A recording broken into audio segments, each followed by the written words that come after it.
అందరికీ నమస్కారం. రఘురామ్స్ గాంధీగిరి యూట్యూబ్ ఛానల్కి స్వాగతం, సుస్వాగతం. ఈరోజు మనం తీసుకున్నటువంటి అంశం ఎన్నికల ప్రవర్తన నియమావళి, మోడల్ కోడ్ ఆఫ్ కాండక్ట్ గురించి మనం మాట్లాడదాం. ప్రస్తుతం మనకి 18వ లోక్సభకు ఎన్నికలు జరగటం, ఈ లోక్సభ ఎన్నికలతో పాటుగా మన దేశంలోని 4 రాష్ట్రాలకి, అందులోనూ మన ఆంధ్రప్రదేశ్తో కలిపి ఎన్నికలు జరగడం అనేది మనందరికీ తెలిసినటువంటి విషయం.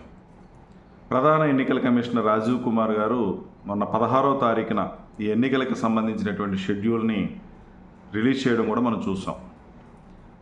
మొత్తం 7 దఫాలుగా ఈ దేశంలోని ఎన్నికలు నిర్వహించడం, ప్రపంచంలోనే అత్యంత పెద్దదైనటువంటి ప్రజాస్వామ్య దేశంలో 140 కోట్ల జనాభా ఉన్నటువంటి మన దేశంలో సుమారు 97 కోట్ల మంది ఓటు హక్కును వినియోగించుకుంటూ మరి 7 దఫాలుగా మరి ఎన్నికలు జరగటం, ఇది ఒక దేశంలోని సంబంధించినటువంటి విషయమే కాదు, ప్రపంచవ్యాప్తంగా ప్రజాస్వామ్య దేశాలన్నీ కూడా మన వైపు చూస్తున్నాయనేటువంటి విషయాన్ని ఆ రోజు ఎన్నికల ప్రధానాధికారి తెలియజేసినటువంటి అంశం కూడా మనం చూసాం. ఎన్నికలకు సంబంధించినటువంటి పగడ్బందీగా అన్ని రకాలైనటువంటి ఏర్పాట్లు చేస్తున్నట్లుగా, మరి ముఖ్యంగా ఒక 4 ప్రధానమైనటువంటి సవాళ్ళు ఈరోజు ఎన్నికల సంఘం ఎదుర్కొంటుంది. అందులో ఆ ప్రధానమైనటువంటి ఆ సవాళ్ళు ఏంటి అని అంటే, ఒకటి మస్కులర్ పవర్, అంటే ఎవరైతే బలవంతులు ఉన్నారో ఆ బలవంతులకు సంబంధించినటువంటి ఆ పవర్ని మనం అధిగమించాల్సినటువంటి అవసరం ఉంది. రెండోది మనీ పవర్, అంటే డబ్బు ప్రవాహం అనేది ఎన్నికల్లో ఉండకుండా చూసేటటువంటి పెద్ద సవాళ్ళు మన ముందు ఉంది అనేటువంటి విషయాన్ని కూడా ఆయన తెలియజేయడం జరిగింది. దీంతోపాటుగా మిస్ఇన్ఫర్మేషన్, అంటే తప్పుడు సమాచారాన్ని ప్రచారం చేయటం, తప్పుడు విధానాల్లో ప్రచారాలు చేయటం, వీటిని మనం అరికట్టాల్సినటువంటి ఒక పెద్ద సవాలు మన ముందు ఉంది. దాంతోపాటుగా ఎంసీసీ వైలేషన్స్ ఏదైతే ఉన్నాయంటే, ఎన్నికల ప్రవర్తన నియమావళి, మోడల్ కోడ్ ఆఫ్ కాండక్ట్ని వైలేట్ చేసేటటువంటి సవాళ్ళను కూడా మనం ఎదుర్కోవాల్సిన అవసరం ఉంది అనేటువంటి విషయాన్ని ఆయన చాలా స్పష్టంగా తెలియజేసినటువంటి విషయం. అయితే ఎన్నికల ప్రవర్తన నియమావళి గురించి మరి మనందరం కూడా తెలుసుకోవాల్సినటువంటి అవసరం ఉంది. ఏ రోజైతే ఎన్నికలకు సంబంధించినటువంటి షెడ్యూల్ రిలీజ్ అయిందో ఆ రోజు నుంచి ఈ ఎన్నికల ప్రవర్తన నియమావళి అనేది అమల్లోకి వస్తుందనేటువంటి విషయాన్ని మనం గమనించాలి. దేశవ్యాప్తంగా 144 సెక్షన్ అమల్లో ఉంది అనేటువంటి విషయాన్ని కూడా మనం గమనించాల్సిన అవసరం ఉంది.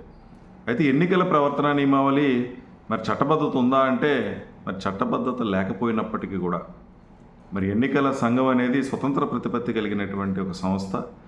ఏ విధమైనటువంటి ప్రలోభాలకి ఎవరు ప్రలోభపెట్టినా ప్రలోభపడకుండా మరి నిష్పక్షపాతంగా వాళ్ళ యొక్క డ్యూటీస్ని చేయాల్సినటువంటి అవసరం ఉంటుంది ఎన్నికల సంఘం. అయితే ఈ చట్టబద్ధత లేనటువంటి దీన్ని మనకు ఉన్నటువంటి చట్టాలు ఏదైతే ఉన్నాయో, ఐపీసీ, సిఆర్పిసి చట్టాలు కానీ, లేదా పీపుల్స్ రిప్రజెంటేషన్ యాక్ట్కి సంబంధించినటువంటి చట్టాలు కానీ, ఇవన్నీ కూడా మరి ఎవరైతే ఈ ఎంసీసీని, మోడల్ కోడ్ ఆఫ్ కాండక్ట్ని వైలేట్ చేస్తారో ఈ చట్టాల కింద వాళ్ళు శిక్షార్హులు అనేటువంటి విషయాన్ని సుప్రీంకోర్టు చాలా సందర్భాల్లో మనకి తెలియజేసినటువంటి విషయం కూడా మనం అర్థం చేసుకోవాల్సిన అవసరం ఉంది.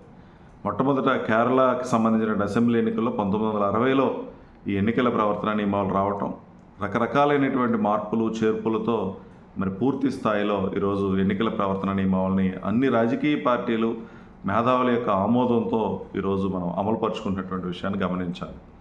చాలామంది ఎన్నికలకు సంబంధించినటువంటి ఈ కోడ్ని సీరియస్గా తీసుకోరు, పెద్ద విషయం కాదని అనుకుంటారు, ఎందుకంటే చట్టబద్ధత లేదు కాబట్టి. కానీ చట్టబద్ధత లేకపోయినా కూడా చాలా పవర్ఫుల్ కోడ్ ఇది.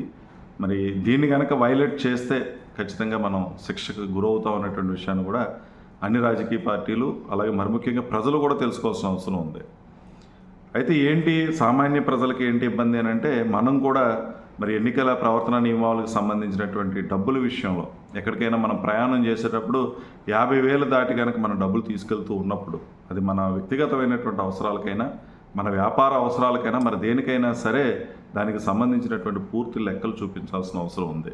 ఏ రకంగా డబ్బులు వచ్చినాయో, ఏ రకంగా మనం డ్రా చేసామో, ఎక్కడ తీసుకెళ్తున్నామో దానికి ఒక బిల్లు కానీ, వ్యవహారం కానీ అన్నీ కూడా ఉండాల్సినటువంటి అవసరం మనం గుర్తుపెట్టుకోవాలి. లేకపోతే డబ్బులు పోవగానే అనవసరమైన ఇబ్బందులు కొని తెచ్చుకుంటాం. ఆ డబ్బులు హోల్డ్లోకి వెళ్ళిపోయి ఎన్నికలు ప్రవర్తన నియమాలు అయిన తర్వాత మనం అన్ని పేపర్స్ చూపించినా కూడా అప్పుడు తెచ్చుకోవాల్సిన పరిస్థితి ఉత్పన్నం అవుతుంది. కాబట్టి చాలా జాగ్రత్తగా ఈ ఎన్నికల ప్రవర్తన నియమాల గురించి సామాన్య ప్రజలు కూడా అర్థం చేసుకోవాల్సిన అవసరం ఉంది.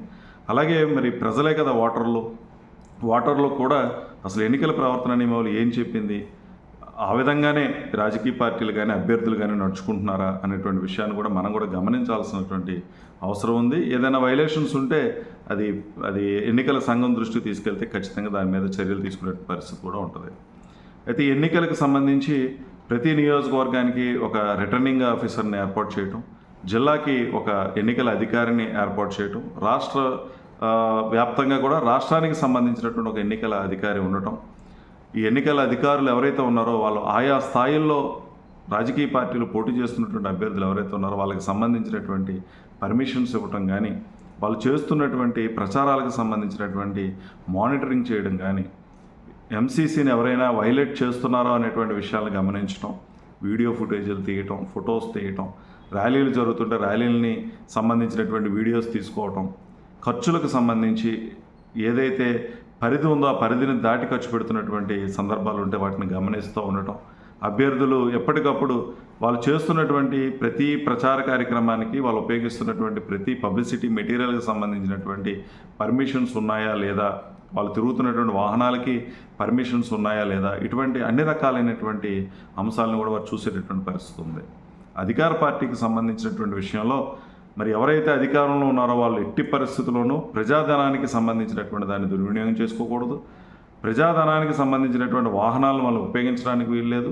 పార్టీ ప్రచారాలకు వాటికి సంబంధించి ప్రభుత్వ కార్యాలయాల్లో ఎటువంటి ప్రచార కార్యక్రమాలను వాళ్ళు నిర్వహించకూడదు అనేటువంటి విషయాలను కూడా ఎన్నికల సంఘం చాలా క్లియర్గా గమనించేటటువంటి పరిస్థితి ఉంది. అలాగే ప్రభుత్వ ఉద్యోగులు ఎవరైనా మరి ఏ రాజకీయ పార్టీకైనా అనుకూలంగా కానీ వాళ్ళకి ప్రచారం నిమిత్తం వాళ్ళ వైపు తిరుగుతూ కనిపించినా కూడా వాళ్ళ మీద చర్యలు తీసుకునేటువంటి అధికారం కూడా ఎన్నికల సంఘానికి ఉంది. అంటే ఎన్నికల సంఘం చట్టబద్ధత లేదు కాబట్టి వాళ్ళు తీసుకోలేరు, కానీ సంబంధిత అధికారులకి సిఫార్సు చేసి చర్యలు తీసుకునే విధంగా మరి ఎన్నికల సంఘం ముందుకు వెళ్ళేటువంటి పరిస్థితి ఉంది.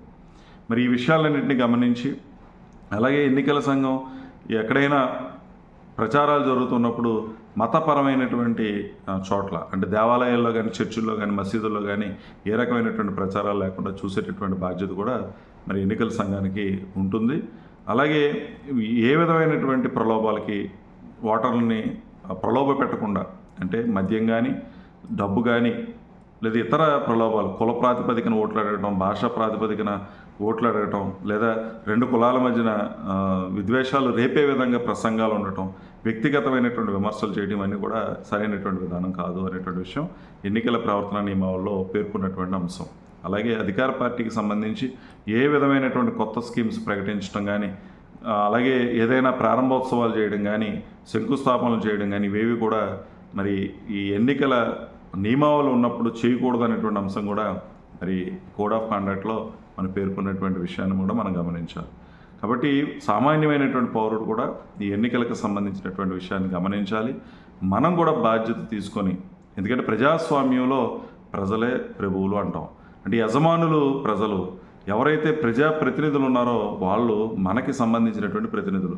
మనం ఎన్నుకుంటున్నాం, మనం బిజీగా ఉండి మన పనులు చక్కబెట్టడానికి వాళ్ళని ఒక ప్రతినిధులుగా ఎన్నుకుంటున్నటువంటి ప్రక్రియలో మరి ప్రజాస్వామ్యంలో ఓటరు బాధ్యతాయుతంగా వ్యవహరించి ఈ ఎన్నికల్ని ఏదో ఎవరికో సంబంధించిన ఎన్నికలని కాకుండా మన భవిష్యత్తుకు సంబంధించినటువంటి ఎన్నికలు అనేటువంటి విషయాన్ని గమనించి మరి కోడ్ ఆఫ్ కాండక్ట్ని ప్రతి రాజకీయ పార్టీ ఫాలో అవుతుందా లేదా అనేటువంటి విషయాన్ని గమనించాలి. అలాగే దీనికి సంబంధించినటువంటి సమాచారం, ఈ ఎన్నికలకు సంబంధించిన సమాచారం, అభ్యర్థుల యొక్క డీటెయిల్స్ అన్నీ కూడా మరి ఎన్నికల సంఘం ఓపెన్గానే అందరికీ తెలిసేలాగే వెబ్సైట్లో ఉంచుతుంది. కాబట్టి మనం పూర్తిగా పోటీ చేస్తున్నటువంటి అభ్యర్థుల గుణగణాలు ఏంటి, వాళ్ళ యొక్క చరిత్రలు ఏంటి, వాళ్ళు చేసినటువంటి సేవ ఏంటి ఈ సమాజానికి అనేటువంటి అంశాలన్నింటినీ కూడా గమనించుకొని మరి చక్కటి ప్రజాప్రతినిధులు ఎన్నుకోవాల్సినటువంటి బాధ్యత మరి ప్రజల మీద కూడా ఉంది. ఏ విధమైనటువంటి ప్రలోభాలకు లొంగినా మన భవిష్యత్తు మనమే పాడు చేసుకున్నటువంటి పరిస్థితి ఉంటుంది. కాబట్టి భారతదేశం ప్రజాస్వామ్య దేశాల్లో గొప్ప దేశం. మరి ఎంత పెద్ద దేశంలో ఈ ప్రజాస్వామ్యం రన్ అవుతుంది అని అంటే మరి ఎన్నికల సంఘాలు నిష్పక్షపాతంగా పనిచేయటం, మరి నియమాలని, నిబంధనలని ఖచ్చితంగా అమలుపరిచినప్పుడు మాత్రమే ఈ ప్రజాస్వామ్యం ఎక్కువ కాలం మనగలిగేటువంటి పరిస్థితి ఉంటుంది. కాబట్టి అందరికీ తెలుసు ప్రస్తుత రాజకీయ పరిస్థితులు ఎలా ఉన్నాయో, ఏ రకంగా డబ్బు ప్రవాహం ఉందో, ఏ రకంగా మరి బలాన్ని ప్రయోగిస్తున్నారో ఇవన్నీ కూడా మనం చూస్తూనే ఉన్నాం. కానీ మరి ఎన్నికల్లో పాల్గొనడం అనేది ప్రజల యొక్క ప్రధానమైనటువంటి బాధ్యత, విధి. నిరాశ నిస్పృహలకు వెళ్ళిపోయి ఓటు వేయకపోవడం అనేది సరైనటువంటి విధానం కాదు. అలాగే ప్రజాస్వామ్యంలో ఏ అభ్యర్థి నచ్చకపోతే నోటా అనేటువంటి అంశాన్ని కూడా పెట్టడం కూడా జరిగిందనేటువంటి విషయాన్ని కూడా గమనించాల్సిన అవసరం ఉంది. దాన్ని కూడా ఉపయోగించుకోవాల్సినటువంటి అవసరం ఉంది. అంతేగాని నిరాశ నిస్పృహలు పోయి మరి పక్కకు పోవడం సరైనటువంటి విధానం కాదు. చాలా దురదృష్టకరమైనటువంటి విషయం ఏంటంటే ఎవరైతే చదువుకున్నారో, ఎవరైతే సామాజిక స్పృహ ఉన్నటువంటి వాళ్ళు ఉన్నారో వాళ్ళే ఎన్నికల దూరంగా ఉండటం, ఎవరైతే నిరక్షరాస్యులు ఉన్నారో, ఎవరైతే పేదవారు ఉన్నారో వాళ్ళే ఓటింగ్లో ఎక్కువ శాతం పాల్గొనడం కూడా చాలా దురదృష్టకరమైనటువంటి అంశం. మేధావులు మౌనంగా ఉంటే మరి చాలా ప్రమాదం జరిగేటటువంటి పరిస్థితి ఉంటుంది. కాబట్టి ఈ విషయాలన్నింటినీ గమనించి మరి ఎన్నికల ప్రవర్తన నియమావళి గురించి పూర్తి అవగాహన మనం కూడా కల్పించుకొని మరి ఏం చేయాలి, ఏం చేయకూడదు రాజకీయ పార్టీలు అనేటువంటి అంశాన్ని మనం దృష్టిలో పెట్టుకొని మనం జాగ్రత్తగా మసలవలసినటువంటి అవసరం మనకు కూడా ఉంది. అలాగే రాజకీయ పార్టీలు పోటీ చేస్తున్నటువంటి అభ్యర్థులు కానీ మరి ఎన్నికల ప్రవర్తన నియమావళిని గౌరవించాల్సినటువంటి అవసరం ఉంది. ఏదైతే పర్మిషన్స్ తీసుకోవాలో పర్మిషన్స్ తీసుకొని ఎన్నికల సంఘం నియమావళిలో ఏం చెప్పిందో ఆ నియమావళిని ఫాలో అవుతూ చేస్తే మరి బాధ్యతాయుతమైనటువంటి రాజకీయ నాయకులుగా కూడా మీరు కూడా గుర్తింపులోకి వస్తారు. అభ్యర్థులు ప్రతి విషయాన్ని ఎన్నికల సంఘం ఏదైతే నిర్దేశించిందో, ఏదైతే చెప్పమందో అవన్నీ కూడా జాగ్రత్తగా అన్ని ఇన్ఫర్మేషన్స్ ఇచ్చి చక్కటి విధానంతో పోటీ చేస్తే మీరు కూడా రోల్ మోడల్గా ఉండేటువంటి పరిస్థితి ఉంటుందని అభ్యర్థులకి, రాజకీయ పార్టీలకి తెలియజేస్తూ మరి సామాన్య ప్రజలు కూడా ఈ ఎన్నికలు మన ప్రజాస్వామ్య దేశాన్ని మనం కాపాడుకోవాల్సిన అవసరం ఉంది. ఓటుకు ఉన్నటువంటి ప్రాధాన్యతని సామాజిక స్పృహ కలిగినటువంటి ప్రతి ఒక్కరూ కూడా మీకు తెలిసినటువంటి వ్యక్తులకు ఓటు యొక్క గొప్పతనాన్ని తెలియచేయటం, ప్రజాస్వామ్యం యొక్క గొప్పతనాన్ని తెలియచేయటం, ప్రజాస్వామ్యంలో మరి ప్రజలకు ఉన్నటువంటి ప్రాధాన్యత ఏంటో, ఓటుకున్నటువంటి ప్రాధాన్యత ఏంటో తెలియజేయాల్సినటువంటి అవసరం ఉంది. పెద్దలు ఎంతో కష్టపడి ఈ ఓటు హక్కును అందరికీ ఇచ్చారు. గతంలో అందరికీ లేనటువంటి ఓటు హక్కు ఈరోజు ఒక మనిషి ఉంటే ఆ మనిషికి ఓటు హక్కు కుల మత ప్రాంతాలతో సంబంధం లేకుండా మరి అందరికీ కూడా ఇచ్చినటువంటి ఈ అవకాశాన్ని అందరూ కూడా సద్వినియోగం చేసుకోవాల్సిన అవసరం ఉందని తెలియజేస్తూ మరి మీ అందరి దగ్గర సెలవు తీసుకుంటున్నాను. ఓపిక్గా వీడియో చూసిన ప్రతి ఒక్కరికి ధన్యవాదాలు తెలియజేస్తూ మీ అందరి దగ్గర సెలవు తీసుకుంటా ఉన్నాను. Thank you. ఈ వీడియో మీకు నచ్చినట్లయితే లైక్ చేయండి, షేర్ చేయండి, కామెంట్ చేయండి. మరిన్ని వీడియోల కోసం ప్రక్కనే ఉన్న బెల్ ఐకాన్ను క్లిక్ చేయండి. నా ఛానల్లో వచ్చే మరిన్ని ఇంట్రెస్టింగ్ వీడియోల కోసం సబ్స్క్రైబ్ చేయండి రఘురామ్స్ గాంధీగిరి యూట్యూబ్ ఛానల్.